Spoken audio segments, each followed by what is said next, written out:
Maybe I earned a lot of money when I was 18 years old, but at 22 years old, I had no more money. Sorry my language. But this is fucking difficult. What's going on, everybody? Welcome to episode 63 of Lobbing Scorchers. This is Ari Lilienwall. I got producer Noah here with me. And Noah, we've got the best dub pod of the season today, I think. This was the most unexpected, but also the most MLS dub pod we will ever and may ever see in our entire lives, to be honest. That's right, folks. We have an incredible dub pod for you this evening. We're recording this on Monday evening as the Seattle Sounders took on the Columbus Crew at lower.com field, and a highly comedic and entertaining series of events unfolded. I've never seen anything like this game before, and I frankly don't think we're ever going to see this again. This is a novel event. You could follow this league for another 100 years, and you will probably never see this. So it's going to be a great show. By the time the game was all said and done, the Crew had a fullback in goal. No, a center back. They had a center back in goal. Albert Rusnak had a hat trick. The Sounders had 4 goals, and Wilfried Nancy was about as mad as I've ever seen an MLS coach. Everyone knows that we love a blazing hot coach presser on this show, and we got a great one. I will tell you what, I got sent that audio last night, and I said to myself, this needs to be posted immediately. Yes. So I transcribed it, and I tweeted it out, and nuked my mentions, but I mean, I had to. It was worth it. Was it worth it? Was it worth it? As a proponent of blazing hot MLS coach press conferences, this was right up my alley. And there was actually 2 in MLS last night, believe it or not. Caleb Porter of the New England Revolution gave one that was arguably hotter. I didn't think that I would get one MLS coach press conference as hot as Wilfried Nancy's all season, and I got 2 in the same night. So just feeling blessed, really excited to record about it. We're going to break down everything that happened in our game review. We got our agenda check to hit. We're going to talk, we're going to get to your questions that you all sent.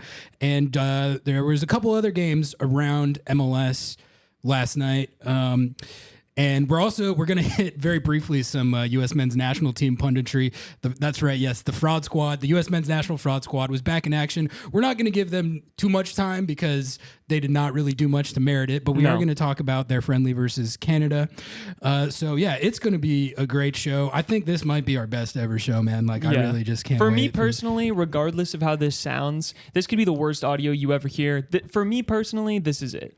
This is it. This is sort of like our magnum opus, I think, this game. I feel like this game was designed for Lobbing Scorchers content. Correct. I couldn't believe what I was watching as I was watching it. And then you threw the presser on top of it. It was just unreal scenes.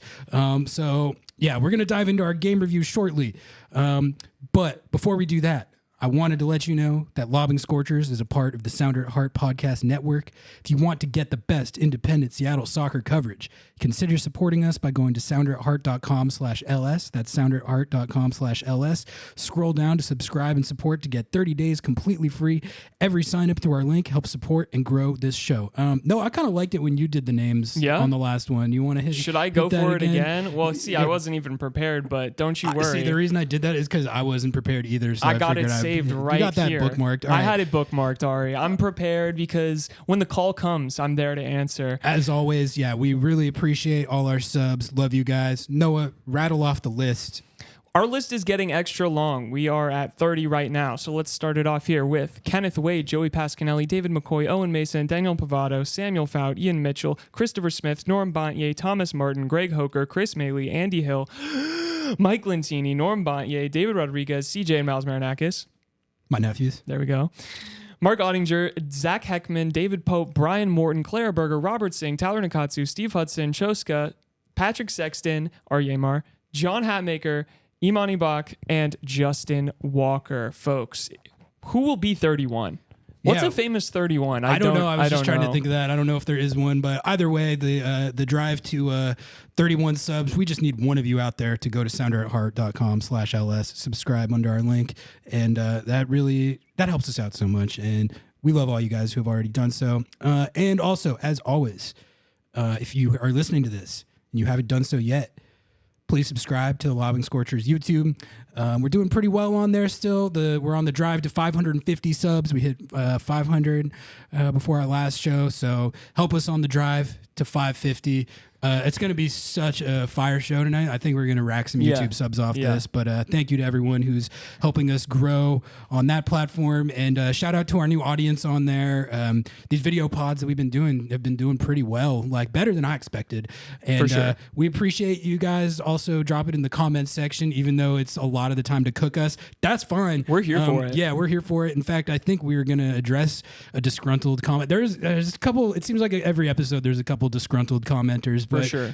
I'm in favor of that. So just don't stop cooking us on my account. All right, let's get into this game review. We hyped it up a lot, so we got to talk about this game because this was a great game. It was just a great game. It was a great dub. It was one of my favorite dubs of the last 2 years, I would say, both from an entertainment perspective and a comedy perspective and just the result perspective. Everything about it was phenomenal.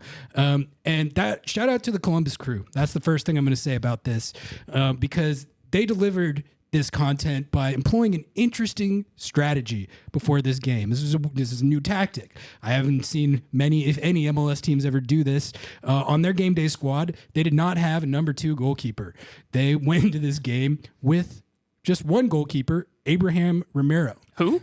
Yeah. So you might be thinking to yourself, you might be wondering, Ari, why would an MLS team go into a game with no backup goalkeeper on their squad? Yeah, great question. Great question. And there was a whole story behind that, as it turned out. I wasn't even aware that this was as hot button an issue, but Wilfried Nancy said afterwards he's been just seething about this all week, which makes it even funnier how it panned out, because I'm sure regardless of the reasoning, they went into the game thinking, whatever, we're just going to get through this one game with Romero in goal. And as long as he doesn't get a red card or injured, we'll be fine. And Abraham Romero, shout out to him too. Thank you for the bit, brother. Oh my God. So we should start this. I think this is going to be it. Our first inductee to the Lobbing Scorchers Hall of Fame. He's a Hall of Famer. He is a Hall of Famer for what he did in this game. I don't know why he did it, but anyway, we're gonna get to that. So it really popped off right before halftime, and it was 0-0 up until that point. But it's I kind of got lost in the shuffle. But I was actually really enjoying the game before everything hit the fan. I thought it was the teams were competing at a high level. I thought Seattle was actually playing pretty well as the road team in this scenario. It was pretty evenly matched, which, that's honestly not good for Seattle in the sense that they were playing a very undermanned Columbus team. We talked about it on the preview show. They didn't have Cucho. They didn't have Patrick Schulte or Hagen, who's their normal backup goalkeeper. They were both on international duty. And then Evan Bush, their third goalkeeper, also was injured. So that's why they had Abraham Romero in goal. Cucho was with Colombia. Morea, their really good fullback, was out. They had 5 or 6 guys out because of international duty or absences. So Seattle... they were missing a few starters too, but I would say Seattle's lineup was in theory stronger than Columbus, which gave us a glimmer of optimism that they could take a result in this game. But I think up until the red card, it was just a pretty good, evenly matched competitive game. That's how I saw it. Did you have anything on the first half other than that? Honestly, no. I thought that it was a pretty even game. I thought it was going to be a Columbus will troll a 0-0 draw, be happy, or poach a 1-0 or something. It looked like Seattle was going to do their XG merchant thing. Yep. Yeah. But at the point that the red card happened, I actually felt decently good about Seattle's chance of getting a result in the game. I thought they were playing pretty well, but no one had scored yet. And then I thought the chance where he got the red card on was so actually Seattle really should have had a goal before this all even went down. Yeah. Rothrock found Jordan for a wide open look way earlier in the first half. And it's one with the form that Jordan's been in lately. I would expect him to finish. And he just missed it. But that really could have and should have been a goal. So Seattle arguably like should have been in the lead by the time this red card happened. But let's break down the sequence on the red card. This was the first hot button event to occur in this game. All right, so I think the first thing to understand here is that Abraham Romero, he had one job in this scenario. Like, absolutely under no circumstances can you get sent off because you don't have a backup goalkeeper behind you. If you get sent off, a position player is going to have to go in goal, right? So he could not afford to do what he did, which was there was a ball over the top for Jordan Morris. Jordan Morris runs onto it. He gets behind the defense, and Abraham Romero. It was an epic run. Yeah, he flies in from off screen, and you could just see the collision course getting charted, and he just absolutely takes Jordan out. It looked like a forearm kind of to the head area to me, and I think there's a couple elements at play with why it's a red card. I mean, there's the challenge, which he forearms him to the head and neck area or whatever, and then also Jordan's like the last guy back too, so I don't know if it's outright dog so, but like the fact that he got taken out when he was in behind and the last guy on goal, I think probably factors into why that's a red card. But I think it's pretty clear straight red based on where the challenge happened and like the fact that he went high with it. I was surprised the commentators, when it first happened, they didn't really... I don't even think it registered with them. It didn't seem like they really thought that it was a red card or anything. They were just like, oh no, a terrible collision. And when I saw it live, I was like, is it? Yeah, I immediately thought. I think that's probably a little bit red. And then I saw Schmetz talking to the AR. Oh yeah, you could hear Schmetz on the audio. Schmetz was like, hey guys, I mean, that looks like a card that should be pretty red. And you could see Seattle's players were also like, okay, I think. And then it became kind of clear what was happening, and he gets sent off, and from there it was just a great time. Seattle proceeded to absolutely beat the shit out of the Crew. Rusnak scored a hat trick. He had one off the free kick that was awarded. Yep. So Sean Sawatsky, who's a center back / defensive midfielder, I think, for the Crew, he ends up having to go in goal, and the first thing he has to do is defend a Rusnak free kick from a pretty dangerous spot where Jordan got fouled. And, I was of two minds on this. I was like, okay, this is great for Seattle's chances of getting a result in the game, but this is also feels a little dangerous because they were even saying this on the broadcast. They were like, if Seattle doesn't win this game and pretty handily, that's like embarrassing. Oh yeah. Because you have a midfielder in goal and you're up a man. Mm-hmm. So, like, you got to win this game. And I was like, okay, well, if Rusnak just buries this free kick right here, that would be a good start. Like, you got a guy who's never played goalkeeper in an MLS game before trying to defend this free kick. So, just get it by him right off rip. And that's exactly what Rusnak did. He stuffed the free kick. Honestly, man, like, I think there's a way better chance, obviously, that if it's Schulte or an actual goalkeeper in goal, that it gets saved. But it was a good enough shot where I don't even know if they would have saved it. It was a really nice shot. I thought it was placed really well. I don't know if it's Schulte or... I mean, Columbus has some great goalkeepers. Maybe they save it. Maybe they don't. But, like, it was... Sawatsky had no chance. Yeah, regardless, it was a great shot. It didn't hit the wall. He curved it around, side netting, great goal. He did what he had to do in that situation, was just get it on target. And like you could tell, and Schmetz alluded to this after the game. I mean, the game plan becomes just, there's no like percentages on your shots. Like just shoot as much as possible from wherever. So that was one element of this that was fun to watch because guys were just pulling up Steph Curry heat checking at times. Like Josh Atencio was getting in on it because like that's when on these rare occasions where you see a position player in goal, that's like what you have to do. You just have to shoot as much as possible and you're probably going to sneak a couple by them. It made me think about like, goalkeeping is like way harder than it probably seems because like this guy like going up against MLS attack that's been like pretty average at best, I think, this season. At times dynamic, but this is just like a relatively average MLS attack. And Zawadzki had no chance. None. And it was. I don't care that they were up a man with a center back in goal. It was phenomenal to watch. We can do our goal breakdowns honestly because there were some nice goals, even though they came against Sean Zawadzki. So Rusnak had the free kick right after the red card. Then the second one was Rothrock to Jordan. They actually.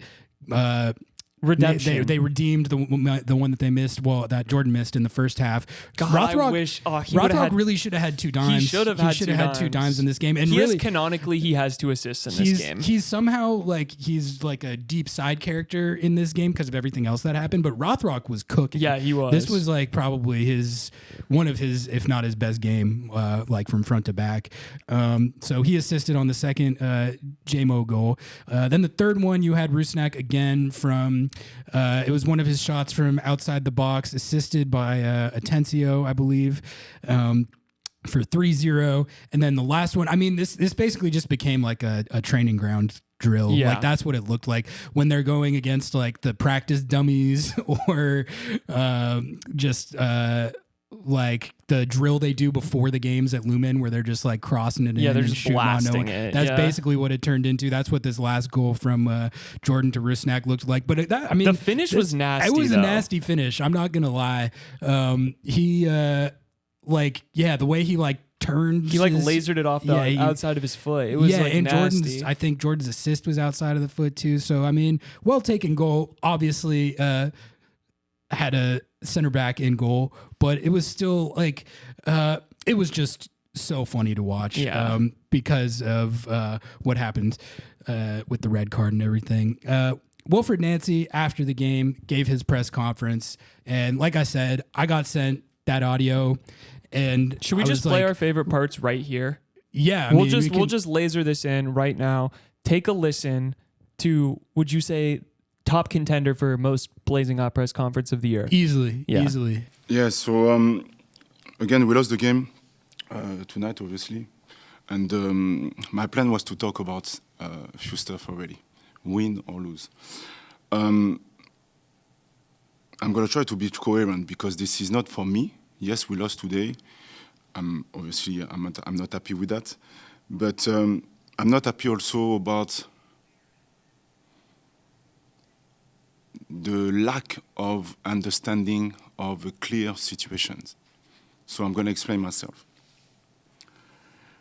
After tonight's game, we are at 39 matches played. We were mandated to have 3 goalkeepers on the team sheet for CCC. This is what we did. We had to use a call-up for a friendly game against Aston Villa. So why I'm not happy before the game? All the week it's happened, I was not happy about that. Because there is a rule, as you know. We can use only 4 times, 4 call-ups, 1 player from the reserve team who has a contract. As you know the issue that we had with the goalkeepers, with Evan Bush. So we tried to anticipate that. We tried for adding a 4th goalkeeper, knowing that we could have a situation like this today. And when we asked before the game to have another call-up for our goalkeeper for the reserve team, they said no. Knowing that this game, Seattle, we were supposed to play this game in March, around March. So for me, yes, we lost. But again, the MLS, the league, there is a clear evolution about the way we do things, the numbers of games that we have. There is addition for the Leagues Cup, there is addition for the World Cup, and so on and so on and so on. We are pleased with that. All year, when you ask me the question about how many games you're going to be tired, we have a lot of games and so on, I never complained. Because I said, we won. So this is the reward of the fact that we won. So we have games, and we are pleased with that. We are proud of that.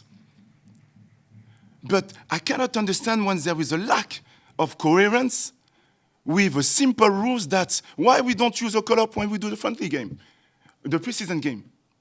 We played Aston Villa, so Stas and Cole, we called them, they played 0 minutes. And we use all the 8 call-ups total for them. So what is the point? I'm not asking to ban the call-ups. I'm asking to add more call-ups. Because we have more games. This is impossible to think like that. For me, this is a lack of, I'm losing a bit my words in English, but this is not, this is, comment on dit malhonnêteté? This is dishonest. So we just ask to add a call-up because of the situation that I told you. We said no. They said no. But we use a call-up for the friendly game, and we are a club to develop players. So what is the message? Knowing that I can talk because we have a young team, and we are able to win with a young team, and we are able to do good things with the academy. I'm really proud of all the players I went with the national team. I'm not complaining. I don't complain about that. I have no problem with that. I do this job for that. But why are we going to sign a player, a young player, a professional contract for 1 game, knowing that this is not the moment to sign this player? Because what is going to happen? What we're going to sign this player? He's going to come in the locker room. He's going to be part of the group, but he's not ready for that. So what is the message for the young players in the academy? Oh, yes, I signed a player because I didn't have a goalkeeper or they didn't have a player. Hey, to become a professional player, sorry my language, but this is fucking difficult. Taha, we signed him. Cole, we signed him.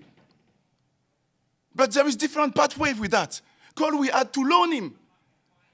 Because there is different pathway to become a consistent player. I'm not saying that we will not sign players. I like young players. That's why I'm here. I like also old players. But we should have consistency. It's a wrong message if we don't adjust that. With the number of games that we have, it's a wrong message. The league wants to add more young players. No problem. I started my career at 18 years old. But I stopped at 22 years old. Maybe I started too fast. Maybe I earned a lot of money when I was 18 years old, but at 22 years old, I had no more money. So what is the signal?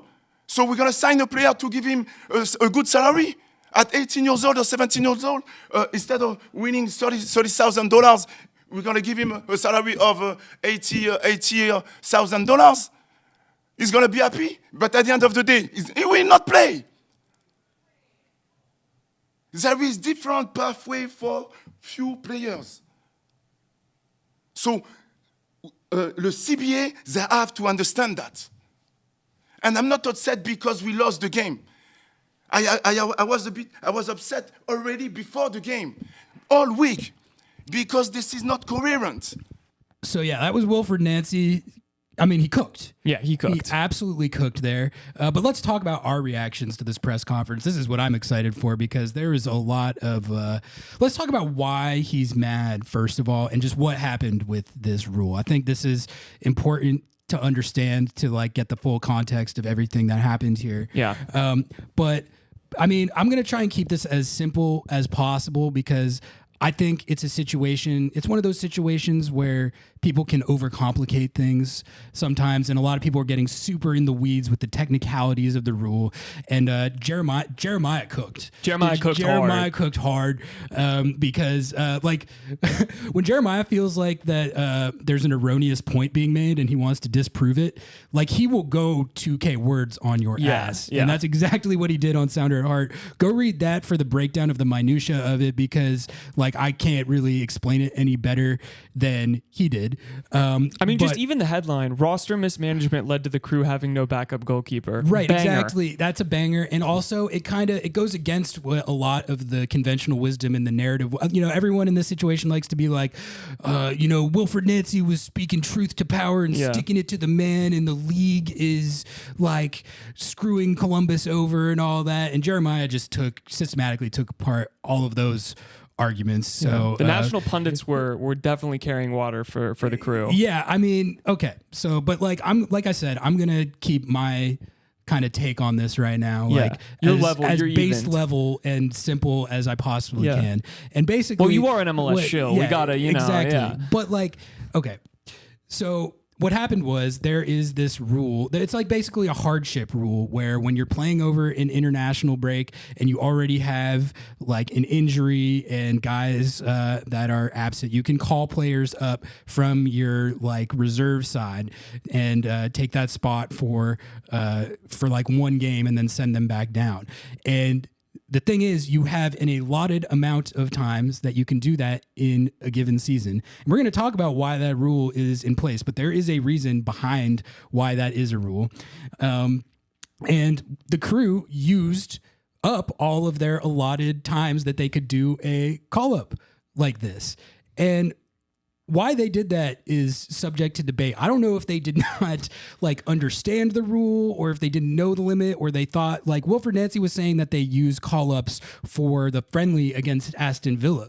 There was ways that they could have gotten around that, and they didn't do it.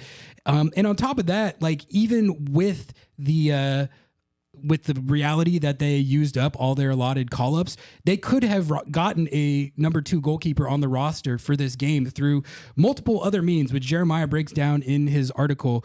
But there was like a way to do this where they could have, even with the call-up thing and having used all of them up, they could have gotten the backup goalkeeper on the game day squad for this game for not a lot of money. And I don't think like all that much effort, but I think what it seems to me, like reading between the lines as an outsider, that what happened here was that Wilfried Nancy was really upset about the rule, and he decided that I'm just not going to call up the backup goalkeeper for this game because I'm mad about what the league is doing right now.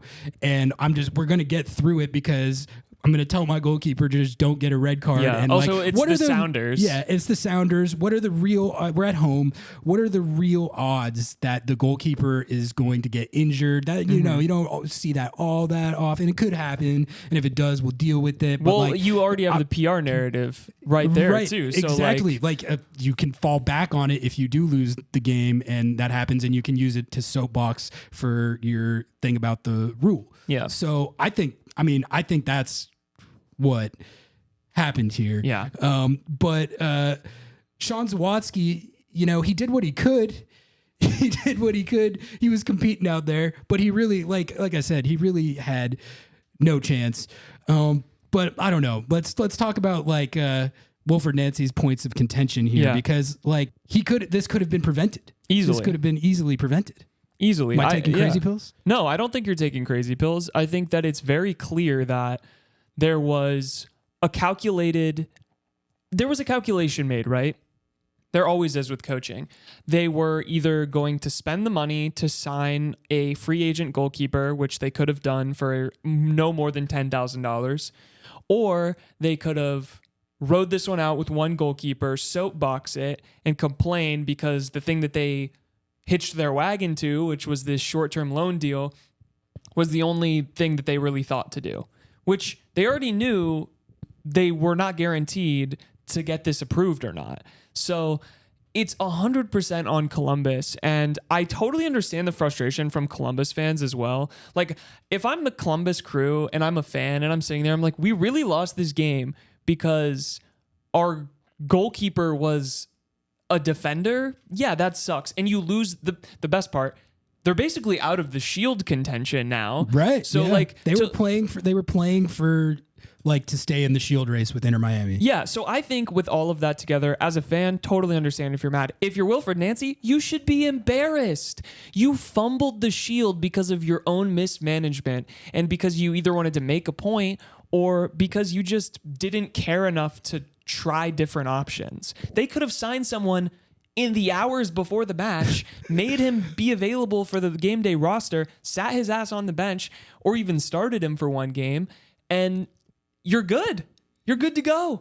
But they didn't want to do that. They went with the narrative. And then the entirety of MLS, social media, Twitter, Reddit, everything was on the Cruz side, which is incredibly dumb. And I'm sure that you'll elaborate. I mean, they knew what the situation was, and it's your own fault. And then I think we should talk about the reason why this rule is in place, which is it's part of the CBA. Yeah.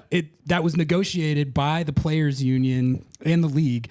And the goal of it is to try and like protect the players from situations where the call-up rule gets abused, right? You can have situations where players are getting called up repeatedly. And I think they want to make it so there's a point where you just have to give them an MLS contract if they're getting called up on these like hardship situations. Which all had the happened time. in the past. Which, that it's a thing that did happen. And like, every team is subject to that in the exact same way. Now, Columbus, Wilfried Nancy's point of contention was that like they've had so many games this year between Champions League, which they made it to the final of, Leagues Cup, which they made to the final of and won, and to go along with their league season, they've had a ton of games, and he claims that they had to use all these call-ups to accommodate like the other games and the fixture congestion that they had. But the thing is, if you read Jeremiah's article, there's no like evidence for that at all that I can see. There was situations where they used call-ups where they really did not have to. Like the Aston Villa friendly. Why would you use one there? You don't need to do that. There's other ways. Like you have to like know the rule and like employ a way to get the other goalkeeper on your squad without having to use the call-up. Also, he was saying that they had to have 3 for the Champions League games. Which is not true. Which is not, like, if anyone they can had to be find 3 that rule, rostered, but the reality was that's not the case. And even the Houston Dynamo only had 2 on their 32-man roster.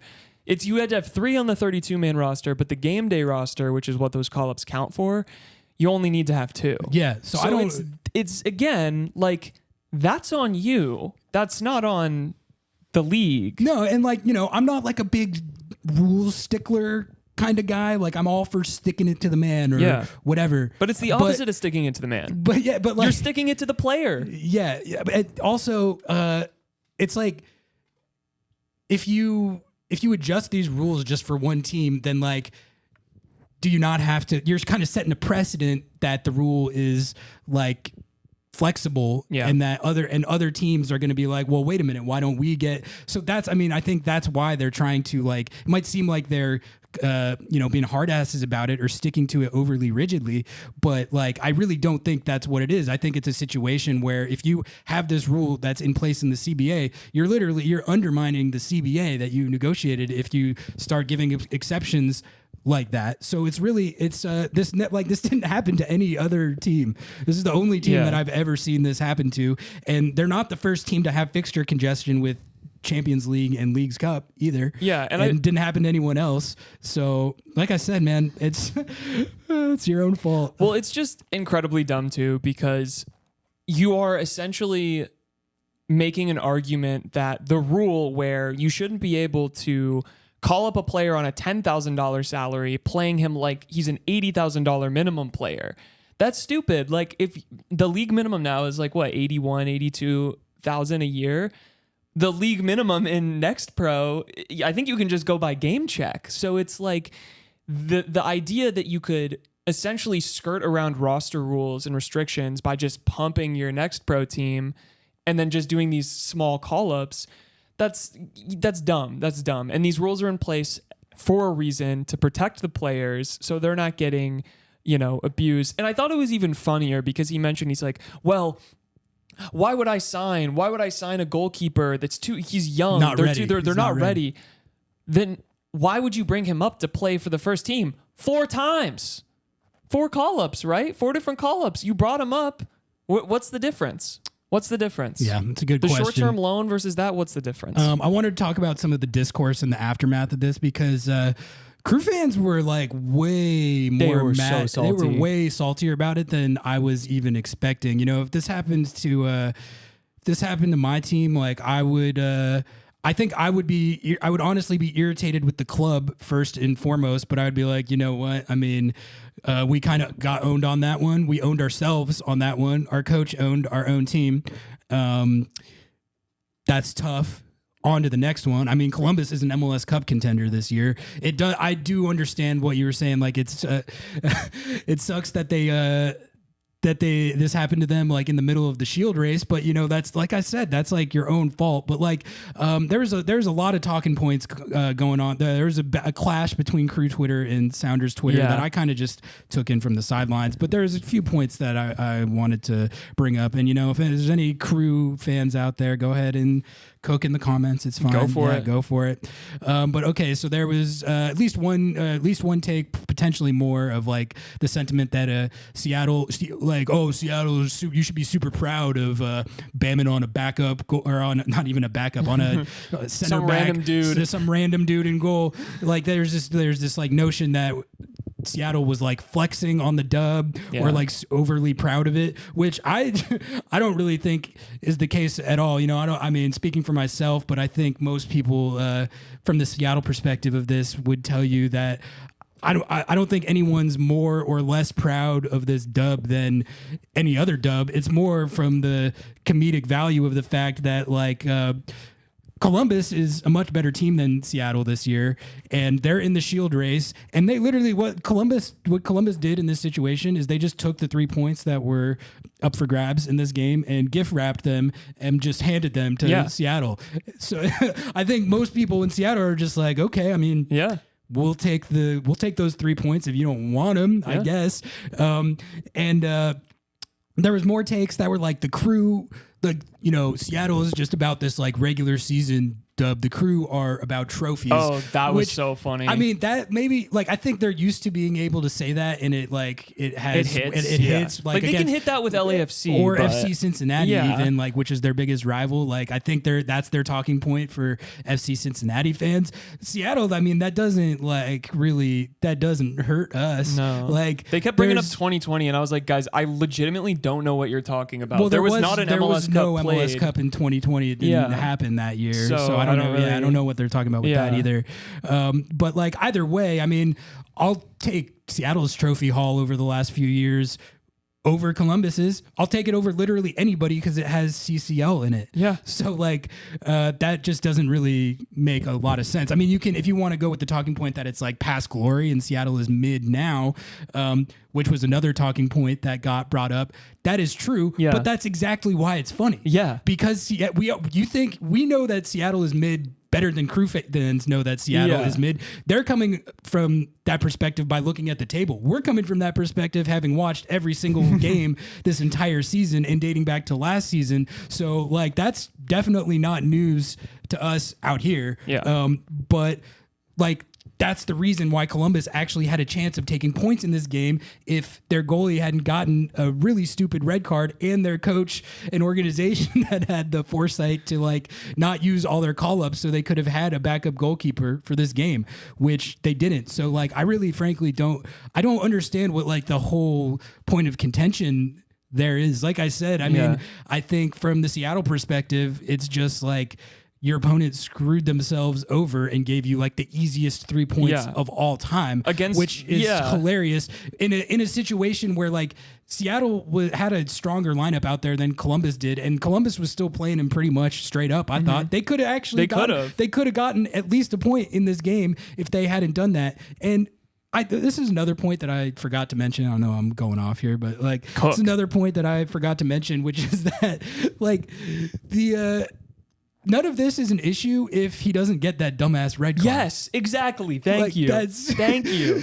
Like that's who you should be the most irritated with out of anybody, because Like, what is he doing? That's on the that? stupidest goalkeeper decision I've seen, I think, ever. That was just stupid. His defender had Jordan covered all the way for like another 20 yards past where he should be. And this man comes flying in off screen, RKOs him, bro. He had watched one too many Tim Melia highlights. I mean, seriously. He was absolutely hauling ass to get that red card. It was unbelievable. Bro wanted that red card more than he wanted anything. But I think I said earlier, but like your situational awareness just has to be more acute than that in that situation. He knows that there's no backup. Yeah. And he still goes out there and makes that challenge. So where does anything Seattle did even like come into the equation? Like that's like this is the decision making of your own coach and then your own fourth string goalkeeper who did the one thing that he just can't do. Yeah. Like you cannot get sent off in this game. And like he got like a no doubt about it straight red. Yeah. Which is just unreal. Yeah. The added comedy to all this is that while Crew fans were still seething over this today, like 4 guys from Seattle got on MLS Team of the Week. I think Jordan, obviously, Rusnak did, Atencio did, on Christian bench, did. So they're getting like all these individual accolades. And then after the Team of the Week came out, Rusnak got named Player of the Week for like the hat trick, even though it was all 3 goals were bamming on Sean Zawatsky, which like, he could have saved one. It's it's too bad. It was kind of funny how like anytime he made a save, like the crowd they were going crazy. Which I did. I respected that. I respected that that too.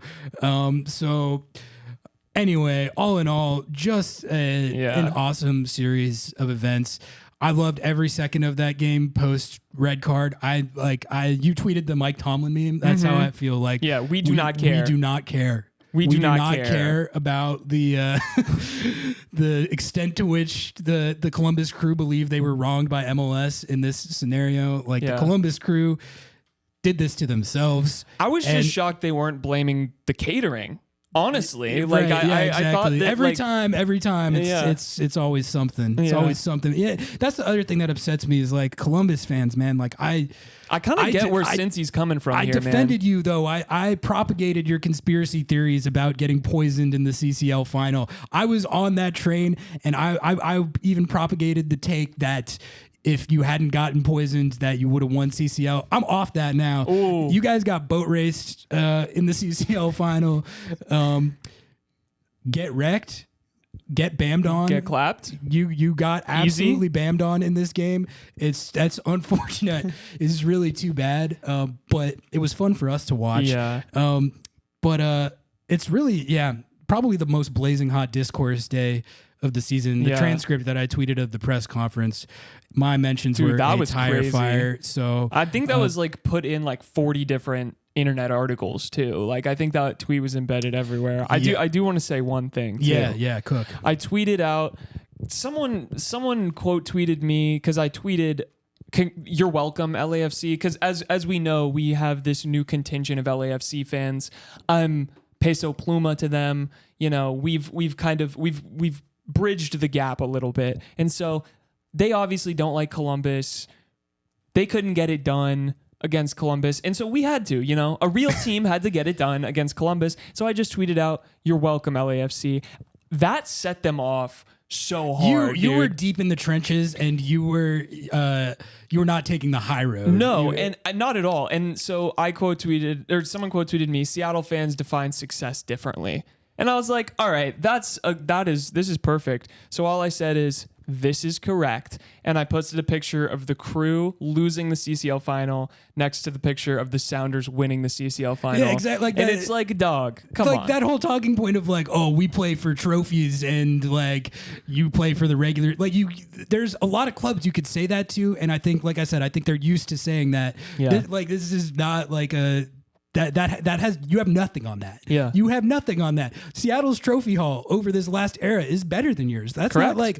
That's not us like flexing on it. That's just a fact. Yeah. I think it's better than everyone's because of the CCL victory. The the Crew, I mean, they're going to say they have 2 MLS Cups. You really got one. You have one. You got the COVID one, so that maybe counts for 0.5 generously. You got one Brian MLS Schmetzer Cup threw that and, too. And know? you got Leagues Cup, which like I'm not as much of a Leagues Cup hater as like everyone else in terms of that can be like, your other 0.5. That can be your other 0.5. It's a good trophy, and like no shade as far as the fact that the Crew are arguably the best team in the league right now. We constantly ride them. We on ride this them pod. all the time, and Wilfried Nancy specifically, we stand. We stand. Yeah. That's why this conflict is kind of painful. He took the Steve C route. That's what oh my God, it melted my brain because he hit the Steve C.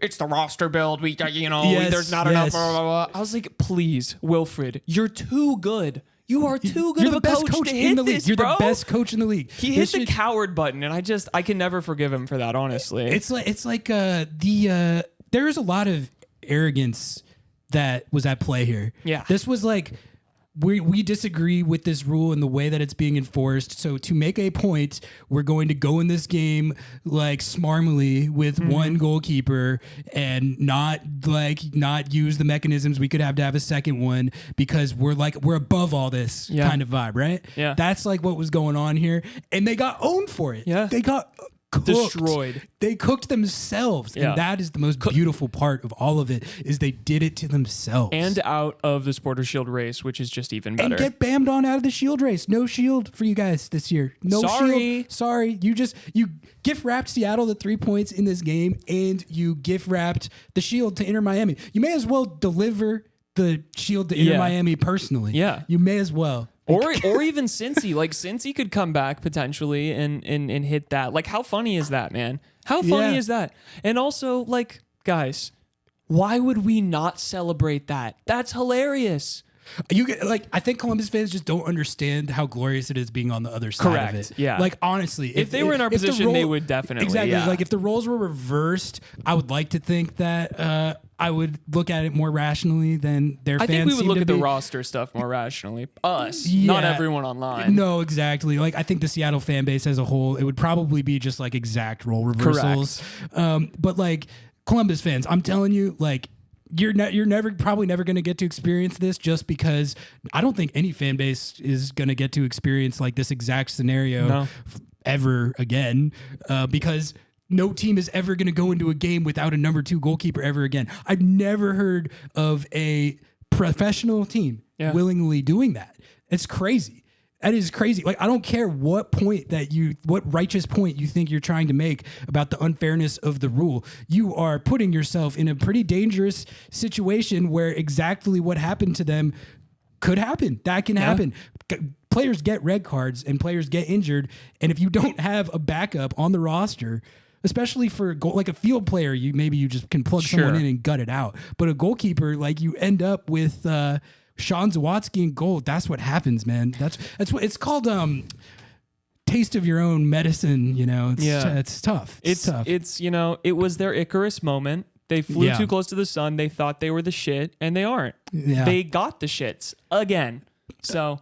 Anyway, so I don't know. We went hard right there, but I felt like it was merited. Columbus Twitter or Columbus YouTube, if you guys want to keep the dialogue going, by all means, give us the views and drop your thoughts in the comments. Please post in paragraph form. Exactly. The thing I would say though is again, like, you have to understand the comedic and entertainment value from our perspective. Yeah. Like, it is potent.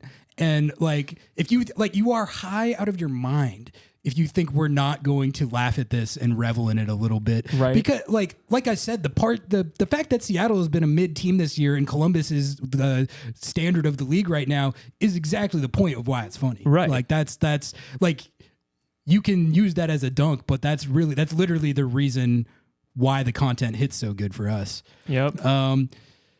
Anyway, did you have anything? Did we? No, I think we hit right everything and more. That was an incredible segment. That was great. It was as good as I thought it was going to be.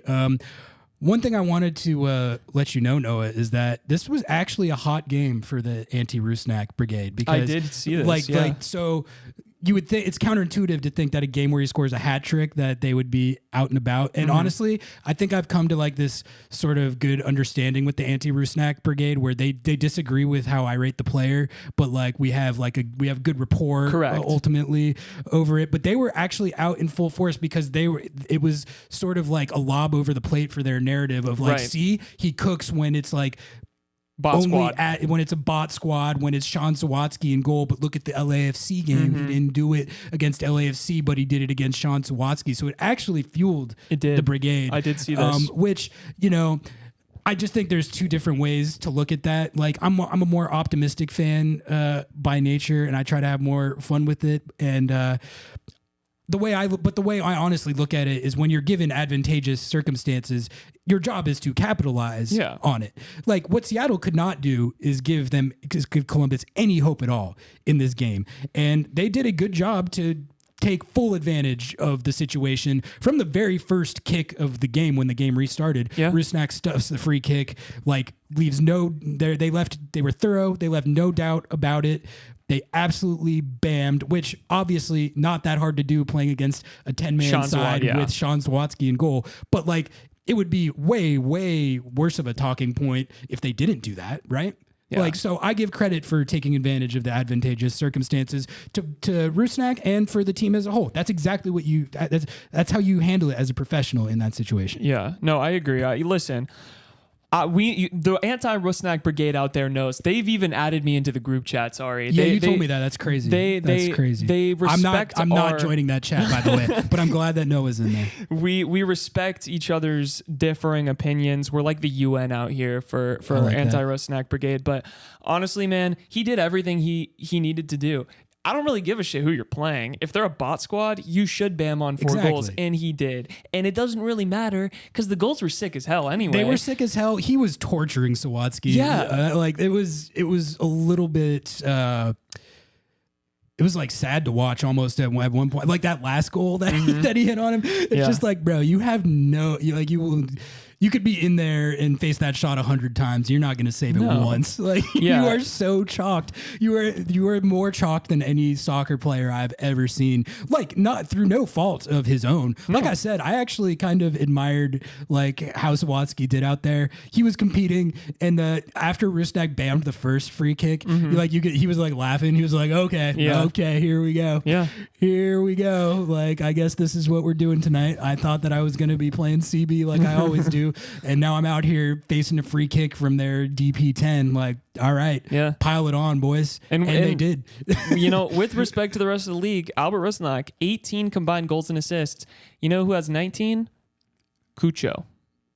Rusnak for MVP? Rusnak for MVP? He's at 20 goal contributions in league play. He's at 20, and that's what I'm saying. It's like 20 plus. He's going to pass so many legendary Sounders this year with his statistics. So I don't even give a shit who they're playing. Put some respect on our boy's name, okay? Put some respect on our boy's name. I didn't even mean to open up the whole debate again. Put some respect on his name. Shout out to Slovakia. Shout out to Slovakia. Rusnak, I mean, the whole team like did their job after that red card. Like I said, man, like when the other team just gifts you the game, you have to take the gift. That's what the Sounders did. I was happy to see it too because of the content. All right, let's hit our agenda check, Noah, and then we'll do questions. I only have 3 written down. Tell me if I missed anything. I got the Georgie one first of all because we've been tracking that one, right? I guess this is kind of hard because it all came when the game was super chalked, but like I'm still in on the Georgie hype train. He had a couple of other nice moments, played pretty well. I like how he can take guys out one-on-one, and I'll call it strengthened. Yeah, I agree. I don't think there was anything to diminish it. Listen, okay, I know this isn't the Georgie. Actually, we'll get to it when we get to the De La Vega agenda, but I love Georgie. I want him to play more minutes. I was sad he didn't like hit, but like, dude, I like him. I like him. I don't know if he got the secondary for it, but I want to say he played Atencio before Atencio found Rusnak for the third goal. He's been goal dangerous. Yeah, no, it's a fun storyline, and he's been getting interviewed more, and he seems like an awesome kid. So yeah, it's a fun new little story. Second agenda I've got is that the crew are perpetually the victims of MLS or other assorted conspiracies. I mean, they always seem to be in the middle of this, right? You had the CCL final, you had the league conspiring against them to so they couldn't have a backup Right. goalkeeper. They wanted them to lose because they want Messi to win the Shield. Yeah. So Don Garber wanted to move them. I guess this agenda is strengthened. Yeah. Yeah. Apparently, the poster child club is it's you win League's Cup and the league says we hate you. I had to throw that one in there. I'm sorry. Strengthened to the moon. De La Vega as the savior. I think pretty much status unchanged. Maybe a small dip. Maybe a small dip. I don't know. I feel like we're still not to say the same thing every week, but like we're still just at this sample size where I'm gonna keep holding out hope until. Just a simple way that I kind of think of these things is that I do like a 1,000 minute check-in. That's like the first benchmark that I kind of look at. And so like I'm kind of going to gradually formulate my takes as he gets closer and closer to 1K minutes, like 1,000 to 1,200. That's sort of the area. He hit 350 Yeah, with this exactly. last, He's still at less than 500, right? Yeah. So we gotta see him more. We gotta let him cook. It's good that he's out there playing and getting through these games healthy. He's played. No, he hasn't even played a full 90, right? Am I wrong there? Definitely not since like the beginning of this season. Yeah, no, it doesn't even look like he's played a full 90. So like, I'll wait. I'll wait. I'm with you with that. Did you have any agendas, or should we hit these questions? No, I did want to add one more thing to De La Vega though. I was sad to see him subbed off so early.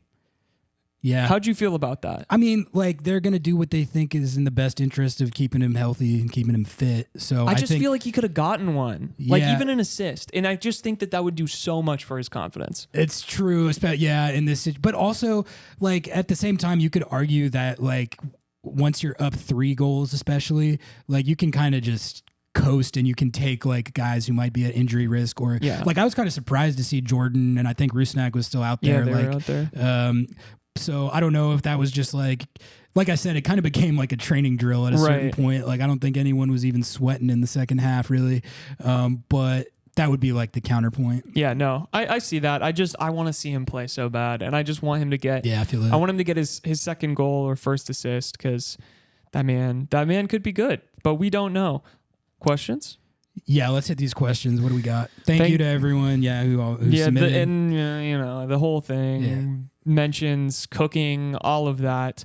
We'll start here. We hit on this earlier, but I just wanted to acknowledge that I did get some talking points from this and thought it was funny. With the supporter shield on the line and an open roster spot, how on earth do you not sign a keeper for this match if you're Columbus? Yeah, I mean, that's a great question. It's a phenomenal question. It's one of the best questions I've ever heard. We're all wondering the answer to that. Yeah. This one comes from Kenny. Why does Columbus fan base think they deserve a charity spot in the Club World Cup? Should it go to a consistent champion like Club America, not bottlers with little depth? Is Columbus in the Club World Cup, or is he saying that they think they deserve it? There's one more spot that MLS, I believe, I think MLS gets to choose who's going to be in that spot, and they haven't announced who or how. Okay, and Seattle's already it's the host spot. Seattle's already in famously as the team that the MLS club that's actually won Champions League. Yeah, I don't know, but like I kind of okay. Here's my take on that. They should get the spot because they're gonna go and lose, and there's gonna be some conspiracy that comes out about why they lost, and I'm down for more of that content. They wouldn't let them play in Ohio, and so therefore the FIFA hates them and. Infantano, is that his name? Or is he gone now? Whatever. I think it's so funny. I did see a bunch of Columbus fans like earlier, talking about, we're going to be in the Club World Cup because they were thinking they might win the Shield. And there's some rumors and rumblings that the Shield winner might get put in. I think that's a good way to do it. Yeah, that'd be sick. And then it goes to, this is a ploy to get Inter Miami in there. Okay, exactly. Okay, I see what's happening. Yeah. But honestly, like if you take that out of it, I think Shield winner getting this theoretical spot makes sense. Like people are gonna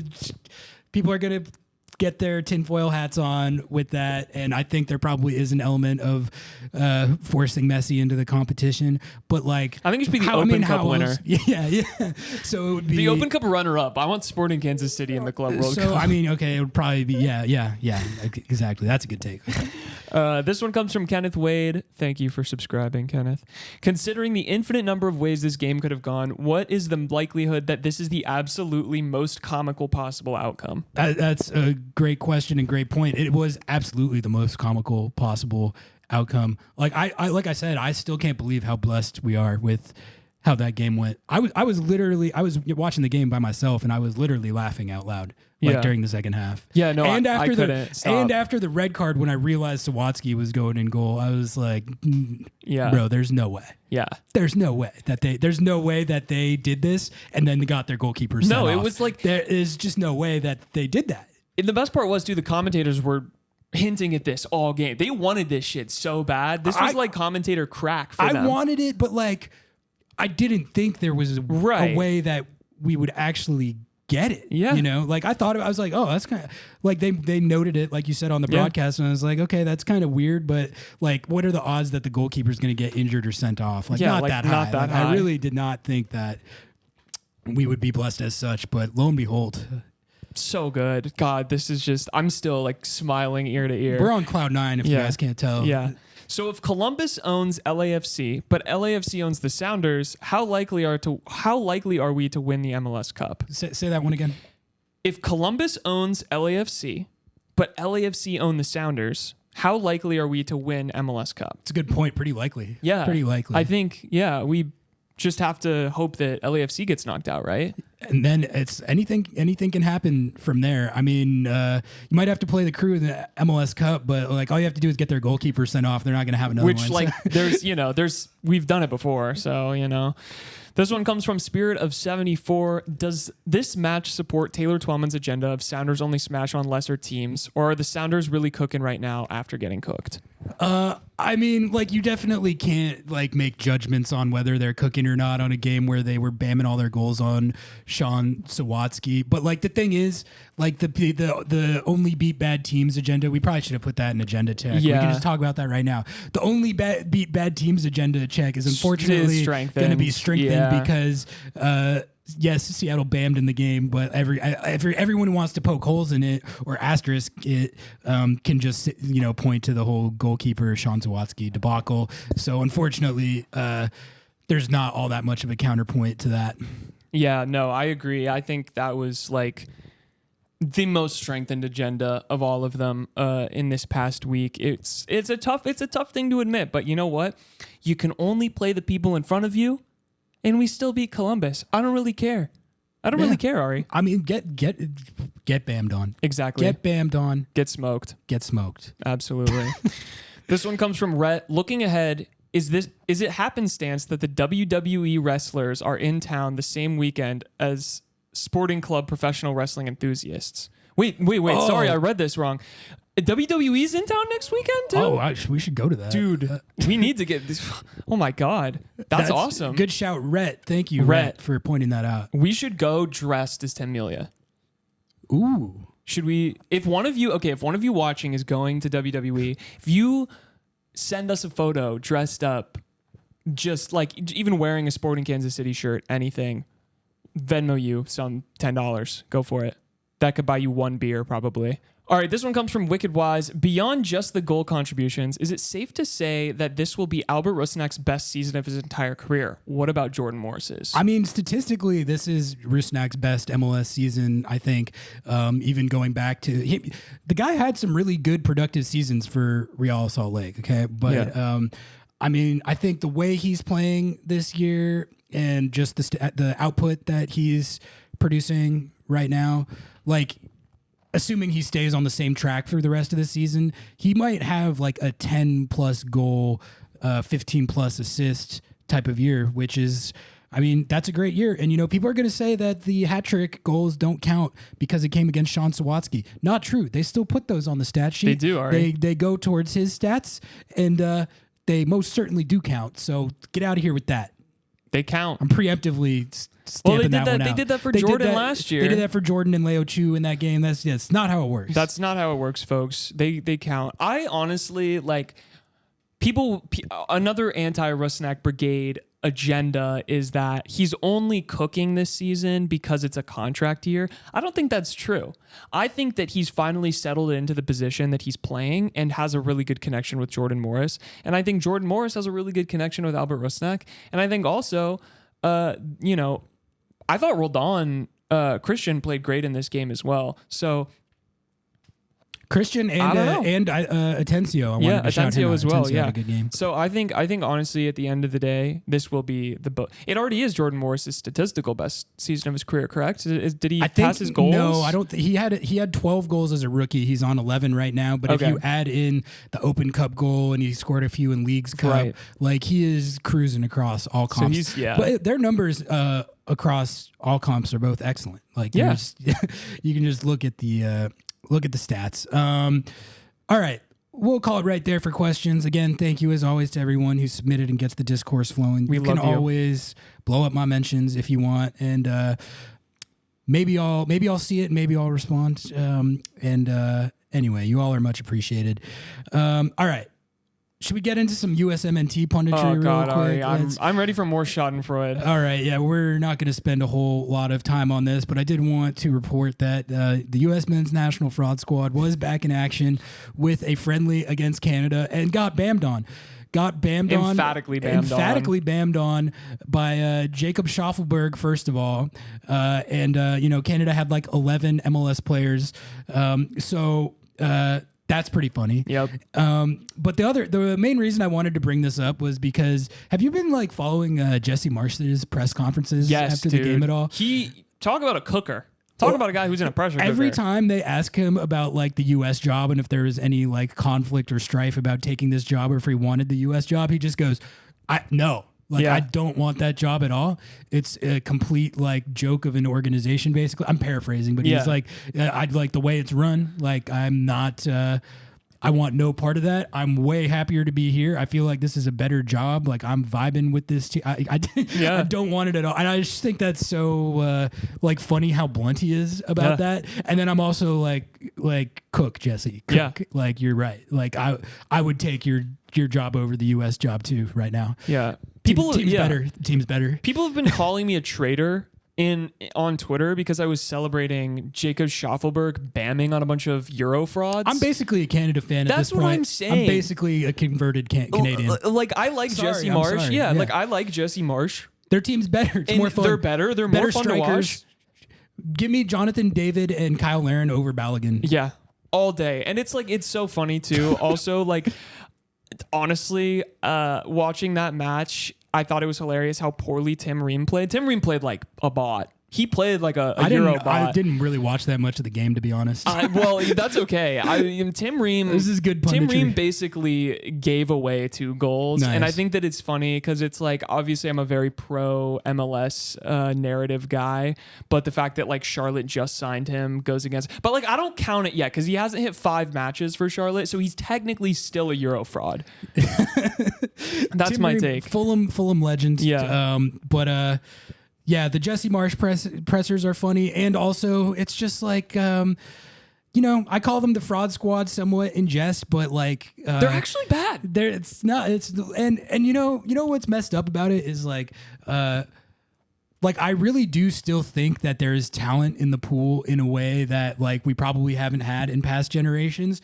But like the idea of them as like a golden generation is almost like laughable to me at this point. They're fool's gold. But like one friendly against Canada does not define them. But like when you take into account like the Copa debacle and just the general continually playing below the sum of your parts, I mean, you can blame Berhalter if you want. That's fine. And hope that Pochettino's going to fix everything. Mm-hmm. I just don't, I'm not trying to be any type of way about it. I just don't know if these guys are are as good as we all thought they were. Like, Yeah. I'm really questioning it more than I have in the entire time that I've been following this new generation, which is, we followed their entire come up.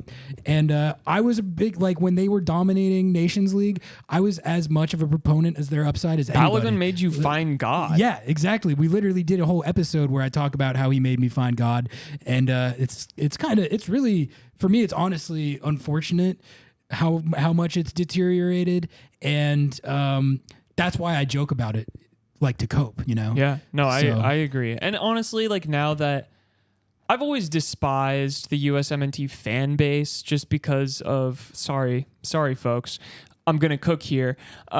Just because they're annoying and dumb, and like the national team is so incredibly like weird.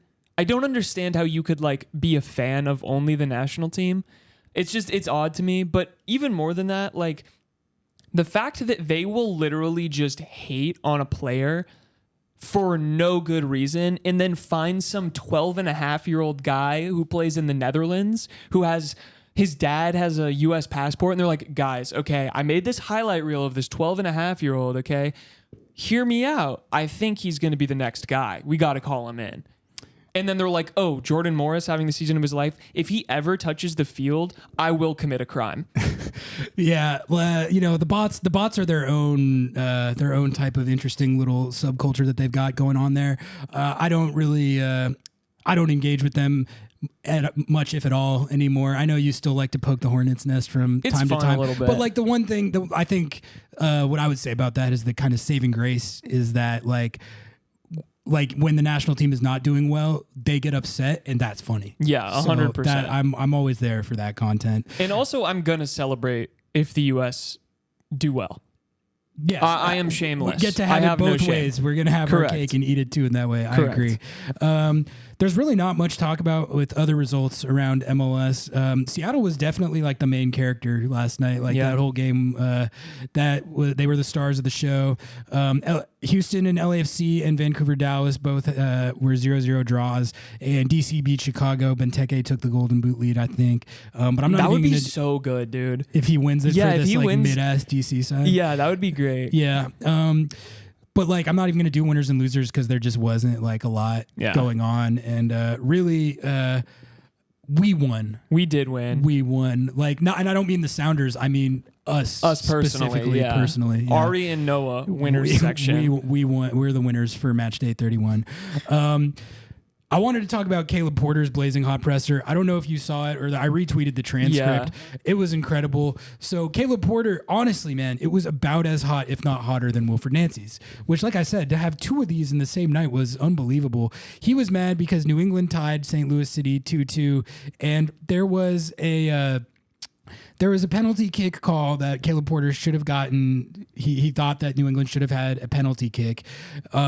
And he called the ref a coward. He said the ref is a coward, which is I just think that's funny because that's like what we call people as like you coward. We call him as a bit. If you And use the lingo, like that's objectively funny. Exactly. But he wasn't lingoing. He was like the ref is legitimately a coward for not awarding us this penalty kick call, which I looked at the call and like I think there's like a solid argument that it's a penalty. But he had one point that bothered me actually, which is that he said, because we didn't get that penalty, it took 2 points from us. Like we would have won if that penalty. You don't know that you would have made the penalty. Yeah. He's presupposing you. I get it. Like it's a high percentage chance that they would have made it, but like you don't know what would have happened, or like if you score. I don't actually know at what point in the game it was, but if you score a goal to go ahead, that changes what happens for the butterfly effect, man. Right. That changes what happens the rest of the entire game, and you can't presuppose what would happen. So like it's always. Whenever people presuppose stuff like that, I always mentally note it. I'm like, that's not you. Yeah. You don't know what would happen. Well, it's that classic like cowardice from a coach where I love Caleb Porter because he will do anything but take responsibility Right. or just like be like, we didn't play good enough. He Like, loves doing the He's like, actually, replayed MLS scheduled this game when the barometric pressure was too high, and therefore the ball didn't float in the right way in the air. And actually, because of the trackers on the back of my players, the 5G, they all got headaches. It's like he cooks. He likes doing the if a Caleb Porter team takes an L, he likes doing we had the greatest performance of all time. We might be the greatest team of all time, but we got unlucky today. But if we keep playing like that, we're gonna win not just the Shield this year, but 5 Shields in a row. Yeah, we're winning Club World Cup. Yeah, but anyway, we should do a. I think at the end of the year we'll do a end of season awards. I think we should create a trophy for best Blazing Hot press conference, and we'll make sure that it gets to the coach. We will mail it out. I like that. Usually Peter Vermees is the one who delivers this content. There's a few others out there that, Schmetz's was pretty hot after the last LAFC. Oh, yeah, game. that one was good, too. He would actually be a nominee for that one. Yeah. But honestly, none of it holds a candle to these back-to-back ones from Wilfried Nancy, Caleb Porter. Go look them both up. I can't recommend it enough. Yeah. All right, let's preview this Sporting Kansas City game. The Sounders are back in action at Lumen Field on Sunday. The Club of Professional Wrestling Enthusiasts is in town. I'll give you the scouting point report on Sporting Kansas City. It's always tough playing Sporting Kansas City because you never know what they're going to do out there. They might hit you with the rock bottom. They might hit you with the full Nelson, suplex, whatever it may be. I mean, anything can happen in a game where Seattle and Sporting Kansas City get together. So, I'm being told that the entire Sporting Kansas City roster will be at WWE Friday Night SmackDown Friday at Climate Pledge Arena. They probably will. Yeah, their fans might be too. But in all seriousness, Sporting Kansas City, not that good. I mean, they were actually near the bottom of the table for a lot of the season, and they've been playing better lately. But I mean, they're 7-14-7 with a -8 goal differential. Have given up 53 goals this year. They're 2-9-3 on the road. They got a couple good players. I feel like Johnny Russell. I'm predicting Johnny Russell is going to bam in this game because it seems like he's been on a heater a little bit. He's been on a heater a little bit, and no matter what the form of the two teams is, whenever Seattle plays Sporting KC, Johnny Russell gets one. Daniel Salloway is a pretty good player.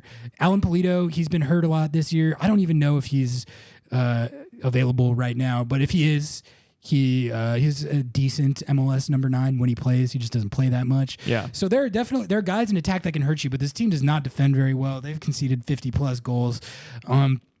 Playing them at Lumen, I mean, you should win this game. This should be a dub. Yeah, really. has to be. It should be a dub. And one thing I was going to bring up, too, on that note, is that, Seattle moved up to 5th, right? Yeah. With this win. They basically got the best possible result from everyone else out of the table. And there is an opportunity to make a play here, to get in the top 4 and maybe up towards 3rd, man. Yeah. Because if you just grant that these teams, Real Salt Lake and Colorado, and even outside chance LAFC, if you grant that they're going to drop a few points along the way here, Seattle has the Club of Professional Wrestling Enthusiasts on Sunday. They have the Quakes on my birthday after that. We should go down for that. It's here. And then I'm pulling up the schedule Houston right now. on the 28th. Houston at also Vancouver, at Lumen. Yep. So, but Sporting KC, San Jose, and Houston all at home. Doable. You could get 9 from that. I don't know if it's likely based on They how might this get season's 5. gone, but if you play up to your full potential and ability, those are all winnable games is my only point. So there is an opportunity presented to make a serious play and get up the table here. And so let's see if they can take advantage of that. I hope so. All right. We had a couple other things to hit. I guess just one YouTube commenter, right? I saw this YouTube comment, and honestly, I like the format of YouTube because you can type, I think, unlimited characters in there. So people really get to diverge their full take. But one of our YouTube commenters had said this about our last episode, specifically the Taylor Twellman segment, where you were defending Jordan Morris. So here we go. I'm just going to read this out. The phrase I think you're looking for in cognitive sciences terms is confirmation bias. Oh yeah, Yeah. He was right. I'm glad you noticed that. That's what I'm saying. I was looking for that. Yeah. Damn it. You already have a bias and you look for the data to support it. Yes. So, yes, thank you. Gets into his cook here. While I generally agree with your takes, especially re the roster build, I wholly disagree with you using old data to support your argument. In fact, in sports, you're only as good as your last outing. Wish you had stuck with this season and focused more on just goals and assists they've created with plenty of big chances this year. But I think that's true, but also Taylor Twellman's argument was predicated on he's never been good. Jordan Morris has never been good in the big moments. I don't think TT would agree with that. I think his point was that he's never been good as the lone nine. Yes. Never been good as the lone nine. Not that he's not been a good player or necessarily a big game player, but he can't carry the load as the nine. So I guess like in that way, the take of like, can Jordan Morris score in big games might not actually be as relevant to what he was talking about. But like, even outside of the TT take, there has been a pervasive thing of like Morris and Rusnak are feasting on the bad teams and they're not scoring against and they're not producing against the good teams. And the counterpoint that I was trying to make is that throughout their careers, especially Jordan Rusnak, like I followed him decently close on RSL, but I can't speak to it as much. Yeah. But like go look back through Jordan's entire MLS career and he scored in the biggest games against good teams in CCL for the national team against Mexico and in World Cup qualifying. Like this idea that he is a like merchant that only feasts against low level competition. It's just never been true. It wasn't true when people tried to do it for the U.S. national team, like to undermine his U.S. national team production. And it's not true about his MLS career at all. So that's what I was talking about with that. So yeah, I'm not exactly sure what's meant by using old data to support your argument. I think you were talking about, he's won these trophies. He scored in these big games. Right. He's been, without him, they wouldn't be in the position that they were at, which was directly addressing Taylor Twellman's thing. What I think we can also take from this is like, yeah, look at this year, man. It doesn't really matter if it's a big opponent or a small opponent. There's points being got from Jordan Morris, and maybe you can use him as a centerpiece. And also, at the end of the day, he's having one of the best seasons of his entire career. So, Taylor Twellman, your agenda has been checked. Yeah. Well, it's real quick. I know we got another comment from someone who said that like they didn't like that we spent the time that we did on the TT take because he doesn't represent the fan base. And what I would say to that is that's exactly the point. Yeah. Like if you're only focusing on what represents the fan base, you're getting a narrow perspective, and you're also getting what is often an emotional perspective. That's why I like to zoom out and look at what the national pundits are saying and see if their takes align with how I see things, because they're coming at it from an entirely different lens. I don't think it's very informative or instructive at all to only look at the perspective from the fans that are emotionally invested in it and follow it day to day. Correct. Like part of that is because I'm like a media junkie and I'm always like looking at the news and stuff, and I can't help it. But I do think like there's times where the national pundits dish takes that I think are interesting to talk about. So we're going to keep doing that. Matt Doyle wrote a whole column, shout out armchair analyst, on MLSsoccer.com. We got to get him on. We do, yeah.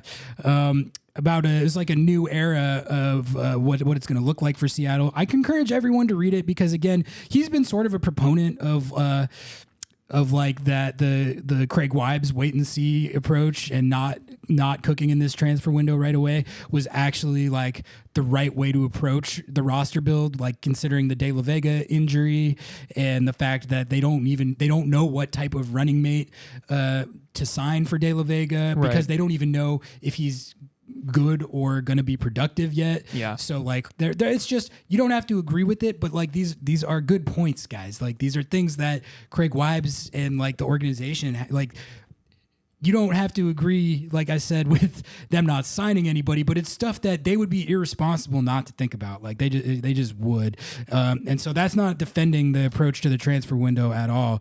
That's just like kind of Doyle did a good job, I thought, of laying out the type of stuff that like a GM and an owner have to think about when they're scouting and doing signings and managing their roster. And it's not always like as black and white as people make it, I guess, is my point. And that's another reason why monitoring the national pundits can be beneficial, because they'll bring up stuff like that you might not have thought about. And remember, you don't always have to do it. You just got to listen to Lobbing Scorchers. We'll spoon feed it to you. Yeah, exactly. I'll always keep you guys like appraised of what the national pundits are spouting off about. Anyway, thanks for that comment. Thanks to all the YouTube commenters. There was a lot of good ones on there this week. Yeah, there's some good ones. And you guys like feel free to let it rip. Like we want the engagement, but we also like it's good discussion. And like we're fully aware too, like we get on here and we fire our takes from the hip. We're wrong all the time. We're wrong all the time. So like it's like no hard feelings. Like no hard feelings if you cook us. We really don't care. We love it. All right, I think we're good to call it there for episode 63. That was a great time. That was probably one of my favorite shows that we've ever recorded. This was my favorite game of the season, my favorite dub of the season. I don't really see it being surpassed unless Seattle goes on like a crazy playoff run where they upset somebody or something. It was hilarious. The Sounders beat the best team in the league with a center back in goal, and I loved every second of it. Yeah, no, top 5 Sounders moments for me of the last couple years, at least. For sure. No, it's in the top. It's in the top 5 for me now. It's officially, a historic dub. Like it's just for me personally. I'm not saying that every Sounders fan is going to feel the same. For me personally, God, that was so good. Not because of the significance of the points or anything, like just because of the content. Exactly. Yeah, like that's really what we're concerned about. Exactly. Here. All right. We'll call it right there. Thank you so much, as always, to everyone tuning in to the podcast and our new audience on YouTube. Like, comment, rate, subscribe, write us a review. Share with Wilfried Nancy. To the YouTube. Share with Wilfried Nancy. Share with the Columbus Crew fan base. I'm sure they're going to be popping off in the comments. We will see you next time on episode 64. Until then, we out. Peace. This episode of Lobbing Scorchers is sponsored by Full Pull Wines, a Seattle-based seller. Not only are they a local company, but they've been supporting independent Seattle soccer media since 2011 and are run by Sounders fans. They offer the best boutique wines in the world to members of their mailing list, with special focus on their home, the Pacific Northwest. Their model is simple. 1, they email compelling offers. 2, you request bottles that sound appealing. 3, your wine arrives at their Soto warehouse and is ready for pickup or shipping. Their Soto tasting room is also open to the public. If you're interested in joining their mailing list or learning more about them, visit fullpullwines.com.